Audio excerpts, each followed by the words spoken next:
Well, hello everyone. I know lunch is almost here, so please don't eat me.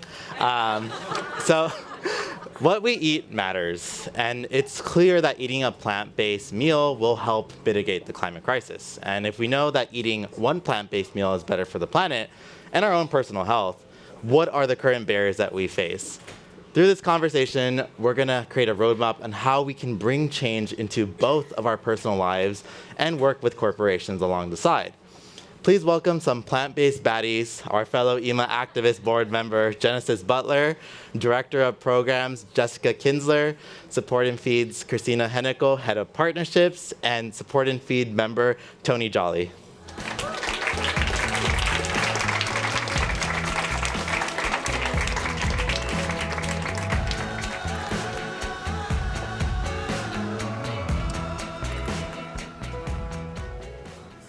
Well, hello everyone. I'm really excited to be talking to you all.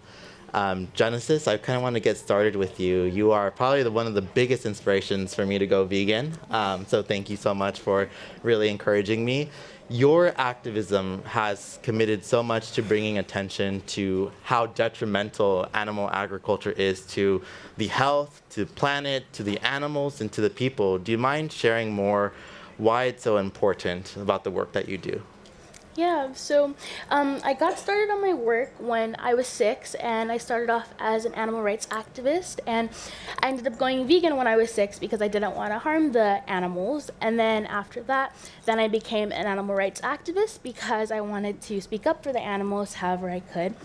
And then after that, then I wanted to do more, and then I figured out about how animal agriculture was harming our environment. So that's something that I never have heard about before. So I was thinking, well, why don't I hear about this in school? How come I'm not hearing about this on the media? So I wanted to educate others how animal agriculture was harming the environment. And a lot of the work that I do, I share facts about animal agriculture because that really shows people how animal agriculture is really harming our environment. So one that I found out was that every single second, 1.5 acres of rainforest are being chopped down to put animals there and to grow their food crops, which these are our trees that we need. This is our oxygen. So another one that I also learned was that the Amazon rainforest, 90% has been destroyed to put animals there, which we need this land, and the world produces enough food for everybody, yet there's still people hungry, and this is due to animal agriculture.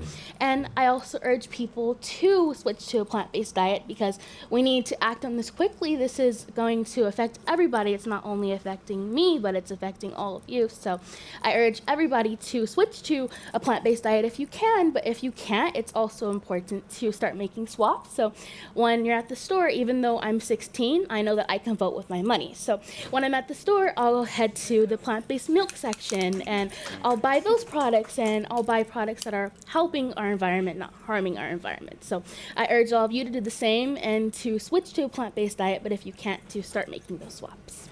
Ooh, yeah.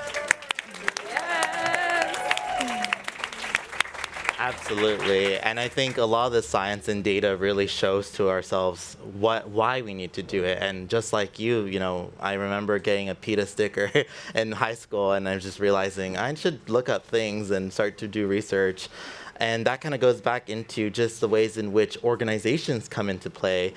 Christina, Support and Feed, which is run by Maggie Baird, who is Billie Eilish's mother, was built during COVID-19 back in 2020. And I think that there was a lot of momentum that is happening since then that people really realize that we need to take action today. And can you kind of go over to talk more about the mission of Support and Feed and how you all are delivering these delicious and nutritious plant-based foods to communities? Yes, thank you. And I agree with everything you just said. I think that fact that 90% of the Amazon rainforest is being cut down in order to feed livestock is such a jarring statistic. That means we're deforesting the Amazon rainforest in order to eat meat. Right? And what would the world look like if instead that was feeding people instead of feeding livestock? that would not only mitigate the climate crisis, but it would also solve a lot of food insecurity issues. And we know that eating plant-based isn't going to solve these gigantic issues alone, but there's no solution without shifting towards a plant-based diet. So we think it's really important. And Maggie Baird, who is the mom of Billie Eilish and Phineas, is the founder of Support and Feed. She's a lifelong climate activist and plant-based eater. She really lives these values. And during COVID, a lot of food insecurity issues were really enhanced. She realized that her favorite plant-based restaurants were really struggling. And she literally got in her car and started going to these restaurants, buying meals, and delivering them to communities in need. And these are delicious, nutritious, plant-based meals. And very quickly, within a matter of days, she had hundreds of volunteers supporting her and doing that. And that really mobilized a movement, which we quickly expanded from LA to New York, DC, Philly, and that became the model for our organization, buying these meals from small, plant-based, minority-owned restaurants and delivering them to over 80 communities in need. And now we've expanded to over 10 different cities, which Jess will help me out with. I have them written down.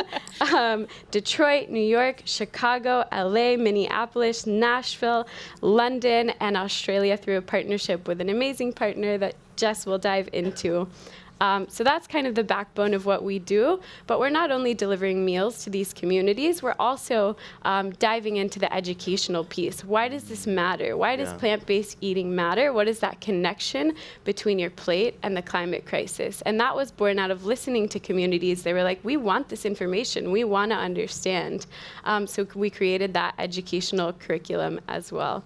And we realized that this education we can also take digitally. So with Maggie's massive audience, which is now Support and Feed's audience, we're able to tell that story of what this connection is and how we use that narrative to really turn it into action and integrate that into our daily decisions around what we eat. So that's really kind of the work that we're doing, and we invite you all to join and to be a part of the fight. Yeah, and I love this cross-sector collaboration that you're doing, not just to just give food to communities, but actually educating them. And as someone that relied a lot on food banks growing up here in LA, the education component was always missing. And so Jess, you are the head of the collaboration here doing education programs for Support and Feed. And across the US and globally, what are some of the barriers and the unique issues that you've been seeing when trying to communicate this and also building out programs for young students of color? Yeah, thank you, Isaias. We really start our work by listening to the organizations and listening to the communities that we serve, because after all, they know way more than what we do about what it is that they need. So we really start out by listening, and then we adapt our programming and what we're bringing to communities based off of the feedback and the understandings that we take away from that. As Christina was talking about, we go into communities all around the U.S., and we just launched in London, and we bring plant-based meals and resources. Like I said before, that really varies based on who it is that we're serving and what it is that they're saying that they need.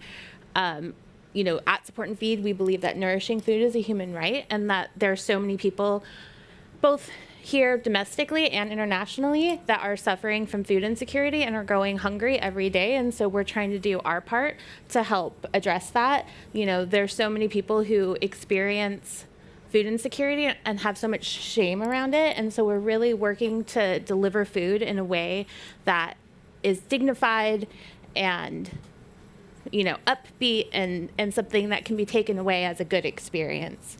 I really see that a big barrier is access. Yes. A lot of our communities don't have access.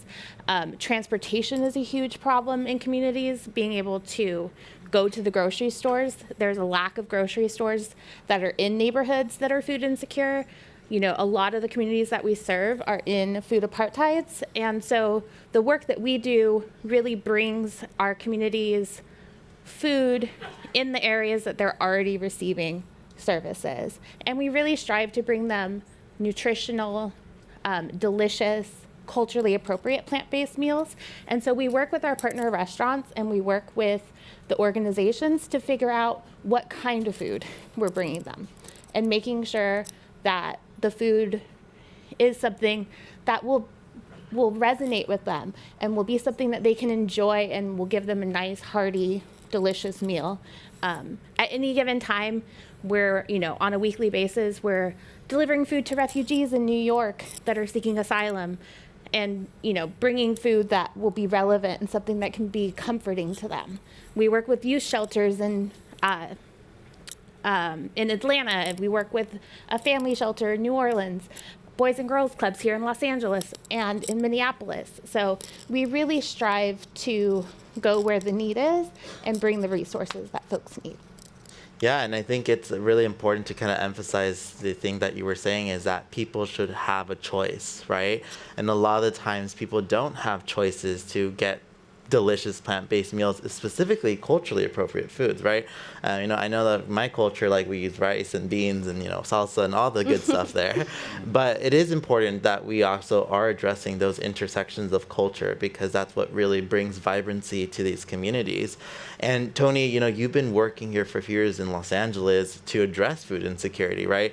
A lot of Black and brown communities in Los Angeles are living in food deserts or food apartheid areas where they don't have a choice. They don't have access. And so you're introducing a lot of plant-based meals to these communities so they can have and feel empowered. So do you want to share more about what you've been doing in LA? Yeah, I would love to. I arrived in LA about 5 years ago via Colorado, specifically Boulder. Mm-hmm. And a lot of healthy snacks and foods have come out of Colorado. Bobo bars in particular. She's awesome. I met her. I was her Bobo for a long time. But when we arrived, we thought of opening a coffee shop, a community-based space in South LA, where Black and brown people can come in and experience specialty goods and not feel inferior and have the confidence to establish community. So we started off with coffee, pastries, and soup. Why soup? There's no waste.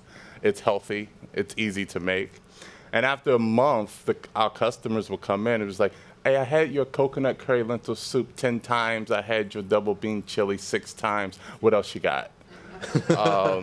That's when I realized I was in the middle of a food desert. When I wasn't at work 12 hours a day eating our own soup, I couldn't find anything for myself. I couldn't find anything for my family. And so that's when we started to kind of increase plant-based products. Yeah. 2020, 2021, we decided to double down, go a little bit deeper like Support and Feed did. And we were lucky to be a part of a senior meal program that fed seniors within the 8th district, 10th district, the heart of South LA. And we were one of 10 restaurants, the only one providing plant-based. And it was interesting. One day I looked on my phone and I got a notification from Yelp with a 2-star review. And it was one of our recipients and she stated that we love the food, but you got any meat over there? I was like, you didn't have to give me 2 stars. But we continued. Yeah. We continued, and we eventually started working with celebrity chef Jose Andres and World Central Kitchen. We to this day, we've probably given over 50,000 plant-based meals in the community. And that same woman who gave us bad ratings, she eventually would tell the couriers that brought her food that this is the best food by far. LA County is seriously in danger when it comes to food insecurity. 1 out of 5, 25% of the 10 million within LA County suffer from food insecurities. And culturally, as you spoke of before, we've been grown in this community to sought after meat. Intellectually and psychologically, it makes us feel like we're full and we're complete. And meat has always been something for those who had affluence. And if you go to other countries, I spent a lot of time in Ethiopia. And in India, what they call the poor food is the best, like the chana masala. And in Ethiopia, you have the lentils and the powdered chickpeas. And it doesn't cost much to eat healthy, but in our society, eating meat is healthy. Now meat is 68%, there's a 68% increase on meat. There's a 40% increase on poultry, but we can't get out the mindset that we need this complete protein for us to survive, where complete proteins live in beans and rice.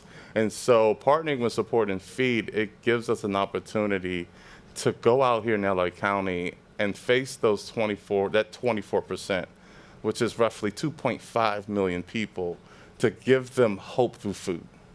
And by giving them hope through food, hopefully we can change the minds, and these conversations, along with the information that we can provide, can have people can start thinking environmentally. There's an army of individuals that we can bring on the side of saving our planet just by being consistent, providing a healthy plant-based meal. So that's what we're trying to do.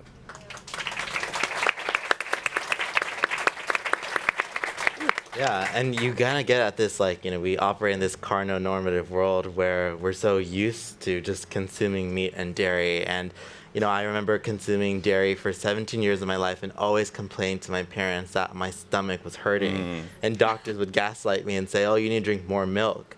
And that itself was, and I remember the school mornings just being in so much pain. And that, is so important to emphasize that our cultures have really rich plant-based diets. And that's another way why we need to kind of educate our young generations of the importance of eating plant-based. And, going with this idea to continue operating and really publicizing the importance of plant-based meals, Christina, how do you think the industry and the media entertainment industry specifically can shift to actually prioritize these conversations? And I know that, at Support and Feed, you all have done very unique collaborations to really accelerate the mission on this. Yeah, thank you for that question. I think it's super important to acknowledge that this is a room with so much power and privilege in this industry. Like, all of you are at the top of the media and entertainment industry, and with that power, there's so much responsibility to turn that into action, to set a higher standard, to make the world a better place. And so I invite all of you in your positions to do everything that you can, from the little things as individuals, like changing your diet, to how you integrate that into what you're doing in your work life, right? So we were really privileged to have the opportunity to go on tour with Billie Eilish and to really do our programming in every single city that she was touring. So in every single city, we're supporting local communities by buying these plant-based meals and then delivering them to local community organizations. We delivered over 100,000 meals to over 80 organizations, which is massive and beautiful. And by the end of the tour, Billie is also very dedicated and integrates this in catering plant-based at all of her tours for staff. And so at the end of the tour, that translates not only into meals delivered, but also water savings, carbon emission savings, and creates a massive impact. So you see how by making these little decisions along the way, she was able to create the template for such an amazing impact. And so that was kind of our first example of where we brought this to industry. And this year, we're really excited to announce that we're going to be partnering with Paramore and going on tour with them as well to do this exact thing. Yes. For all the pop punk fans in the room. And another partnership that just launched on Monday is that we're now working with Something in the Water, Pharrell's festival in Virginia Beach. Yes. So we're really expanding in the industry, and I think what's really important is, for example, with Pharrell, it's a 3-day festival, but we're really interested in creating that long-term impact, and so we're going to expand our model and our programming there for an entire year, and we want to figure out how we can expand it even further. And so this is where I invite all of you guys, as our head of partnerships, to partner up with us. And if you are doing an event movie shoot, a film shoot, touring with an artist, anything that you're doing, there is a way to integrate plant-based and to give back to the communities that you're in. And we would love to help you on that journey. That's what we're doing with restaurants, events, corporations, all of you. We'd love to partner up because, like I said, we do have the responsibility when we have that power and that privilege. So let's partner. Let's do it. Yeah, no, absolutely. And I love this factor of, not shaming, but empowering and educating people. So for all the actors here, you got to step up. The musicians are leading the way, so we need you here. And that goes back into storytelling, right? Genesis, like, you have such a large platform on social media when you started doing activism at such a young age. And how do you use this social narrative to actually bring awareness to social change? Because, you target a lot of Gen Z and millennials to start to talk about plant-based diets. Well, the way that I use storytelling is I started telling my story when I gave my TEDx talk when I was 10. And I gave my TED talk because... Yes. Yeah, come on. I gave my TED talk because that was one of my dreams of mine. I told my mom, I said that I wanted to give a TED talk, and I didn't know when. I just threw that out there, and then we got a message saying if I could give my TEDx talk, and that was when it really started with me telling my story. And my organizer for my TEDx talk, I wanted to put my story in the beginning, and they told me that I should take my story out because it can make people feel uncomfortable. And I ended up telling my TEDx manager of all the talks about this, and she said that it's important to keep my story in because that's a way for people to connect with you. So I ended up keeping my story in because this is a part of me and this is who I am. So it's important for me to tell my story, and I continued doing that because I realized that it's important because that's a way for you to open yourself up and let people understand why you do what you do. I gave my TED talk when I was 10, and there was a lot of people in the audience, and I was scared, but I still gave it because I realized how important that it was. So after I gave my TED talk, then I started my global youth movement called Youth Climate Safe because I wanted youth that have all these stories to be able to tell these stories because they're so powerful and important. And I'm lucky to be able to have a platform, but there's so many youth that need to be able to share their stories and have a safe space for people to listen to them and hear what they have to say. So we have 80 chapters, and a lot of these chapters are BIPOC-led, and they're from around the world. And these are people of color because climate change is affecting them every single day. So although some of us might not see it, there's people that are already affected by this. So they're able to go into schools and to go to these lawmakers and tell their story because storytelling is so important. And if anyone in this room has a story, it's so important to never feel discouraged and to tell your story because that's a part of you and you can really help somebody and help them feel less alone by telling your story. Yeah. And I just love everything, Genesis, you said, because you use your platform for education than interrogation. And that's the important thing about building these narratives is that, look, none of us were vegans when we first were born in this world, but we can really take time to educate ourselves through that. And that's just by having conversations and building organizations. And that kind of goes into education component, right? So, Jessica, can you talk more on the focus on this education curriculum that that Support and Feed is focusing on? Yeah, definitely. We know that education is a really big priority for us, and we are making sure that we really emphasize that this year as we continue to build as an organization. We are a relatively new organization. We were founded in 2020, so we're 3 years old. And we are listening to the orgs and the communities that we work with, and they're telling us, we want to know more. We want to know why you're bringing us plant-based food, why you know that this is something that is good for us and good for our communities. And so we're really focusing our education on why we bring plant-based food and why it's better for your health and wellness and the health of the planet and the health of your community. And we do that through having really conversations. We have community conversations where we go into organizations and to different partners, and we just we just have like a nice like sit down, we break bread together, we have a meal. And when we're doing that, we're answering the questions, why. And it was really fun, actually, this January in Detroit, which is one of our cities. We did a project with Detroit Food Academy, which is an amazing organization, if you guys haven't heard of it. And we really worked with them during their Wellness Month. And we brought not only lunch and plant-based snacks into their organization, but then we also did a cooking demo and had like take-home kits that they could go and like make that dish for their families. But anyway, so we do community conversations, we do lunch and learns with corporations to really kind of help just like spread knowledge and understanding. Experiences are really important. And so figuring out how to intertwine our education with experiences and a growth of knowledge is something that we're really focused on doing. And we're working with like amazing folks like you, Isaias, because you're actually helping us do our educational development. And it's really important to collaborate and bring all of those voices into a room. We can't do everything all by ourselves. We really need to concentrate on having community build and make that a reality. Here in Watts, in Los Angeles, we have a hydroponic farm with the Boys and Girls Club, and we grow produce for the Boys and Girls Club families with the help of the kids at the farm.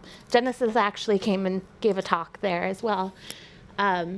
And that's like a really great program that I'm really excited to see continue to grow, because it's really teaching the kids about their health and wellness and about the environment at a younger age so that they can make those changes now into adulthood. Yeah, well, absolutely, Jessica. I think, those kids are so talented. I thought something was lettuce, and the kid was like, no, it's actually arugula. And so I was like, okay, so we got to do a field trip over there, because they're so smart, and just learning a lot from them. And, it is a privilege to be able to work with Support and Feed, because I think this is what creates impact work. It's, nonprofits, entertainment, activists, individuals. Like, these are all ways in which we can collaborate. And, Tony, some things that I think a lot of people are trying to understand in this room is that, yes, individual lifestyle changes are important. Like, we encourage everyone here who has the economic privilege, the access to reduce their waste, reduce their consumption of non-human animals. But what are some actionable steps that folks can take? Because I think a lot of the times these conversations that we carry need to be outside. They need to be able to be exemplified in actionable steps. So what would you suggest for people? Oh, it's a great question. I'm going to make it brief because I hear the world waiting for Genesis to go back out there, because she's saving it for sure. Yes. She's busier than me. Steps that we can take. We're all here, and it takes intention to do anything, right? And we all came out today to EMAs with the intention on sharing information and taking action steps to save the environment, right?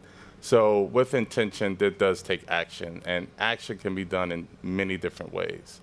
We are trying to provide hope times belief to get a movement, the movements that we've seen that was mentioned by Mustafa Ali in the previous panel. Each individual has a platform, especially we have this social media world that we're in that's not leaving. And collectively sharing the information of the people that are doing this work is a marketing tool that helps push Support and Feed, Hot and Cool Cafe to do the work. Our goal, we're working with the Housing Authority, and we want to feed the 6,000 residents, the low-income residents that the Housing Authority house. To have a movement, you need marketing. I don't care what kind of business it is, nonprofit or for-profit.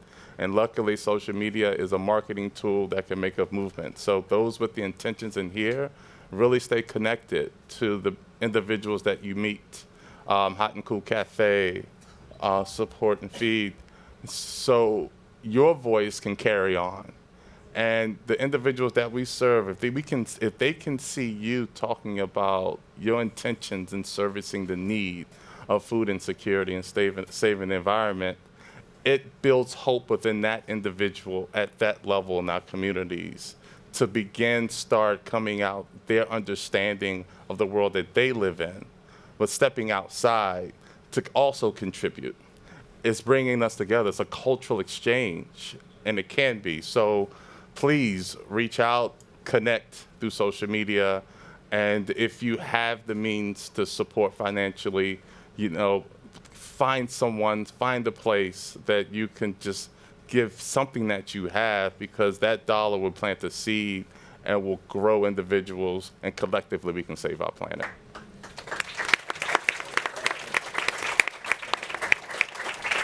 Yeah, you emphasize the importance of sustainable movements, right? It's not just a one-time donation. It's not a one-time, let me just visit your cafe and I'll never be back. It's actually like, let's actually build an active relationship of what do you need? What services do you provide? How can I continue to really pay it forward for communities?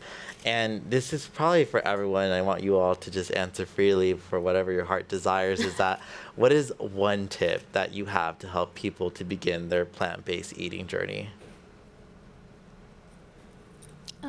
You go ahead. You can start off by making swaps. My whole family is now plant-based, and that really helped my mom was by starting off by making swaps. So at the store, when we would go, we would look at all the aisles, and now since people are buying plant-based foods now, it's more accessible to people. So we would find, like, I love mac and cheese, so I would start off by finding like a vegan mac and cheese, a vegan chicken nugget. There's everything vegan. It's so good, and I'm so happy about it. But it's good to start off by making those swaps and by buying plant-based foods, and then it gets more easy once you start making these swaps and realizing that it's not as hard as you thought it was, and it's very good. Some people think that plant-based food is not good, but that's a lie. It's great. Yes, I agree. I was going to say something very similar.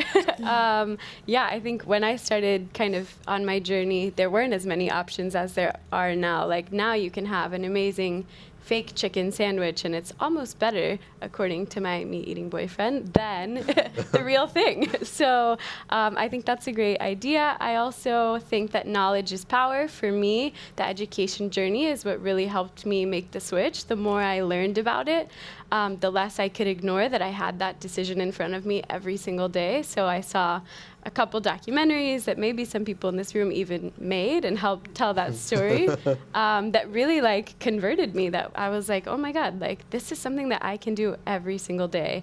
And and it's not that hard. So I would say I encourage all of you to learn about it, read about it, watch a movie, podcast. All these people here have so much knowledge and they use their platforms to educate. So I would say learning about it for me was kind of one of the major things that helped me on my journey. A lot like what Genesis and Christina said. When we went on tour with Billy last year, and we're doing this again with Paramore this year, is we're bringing a pledge to eat one plant-based meal a day. So it's something that you can kind of gently start your journey on, just like when you're starting to exercise more or change some of your habits or some of your lifestyles. Being able to just calibrate what's on your plate, even in a small way, will save a lot, and it definitely helps towards climate change. So we had, 94 million or 95 million folks take the plant-based pledge to eat one plant-based meal a day last year, and we're doing that again this year with Paramore. But just start off small and figure out what, like Genesis said, what you can exchange on your plate for something else. And I think you would all be very surprised of how easy it is to make some of your favorite dishes plant-based. Yeah, I agree with the entire panel. Shame people. No, I was kidding. Can't do that no more. On our end, being a cafe and food preparer, giving the food away and, creating flavor profiles and delicious foods that I would eat, and being able to share that, and include information or a recipe. I think that we are so conditioned in our own environmental circumstances that handmade sandwich from a fast food place is something that we rely on and only know. And to to suggest plant-based is one thing, but to take something that you really love and share it and give it for free will at least plant a seed, will at least get people to try it, and then following that with nutritional information. So giving away this knowledge with love, I believe, will help. Yeah, I mean, all of these tips are so amazing, and I'd say on my end is like build ecological wealth. Like I started learning how to forage because I realized, like, look, I don't have a backyard. I don't have time to garden right now. I'm literally just always traveling, but foraging to me has really opened this abundance of like what is actually available locally in our landscape. And I'm obsessed with mushrooms, but not psychedelics. But like I really just love like the different types of mushrooms that taste like plant-based meats, and they're not like from the industrial market. They're just literally grow nature. And right now is the perfect temperature, I think in 2 days, where mushrooms are going to start popping out, and flowers are really good to eat. Like I think that's really the best way to kind of teach your children and also yourselves of what's around you locally. So thank you so much, everyone, for being here today, and hope you all enjoyed it. Thank you.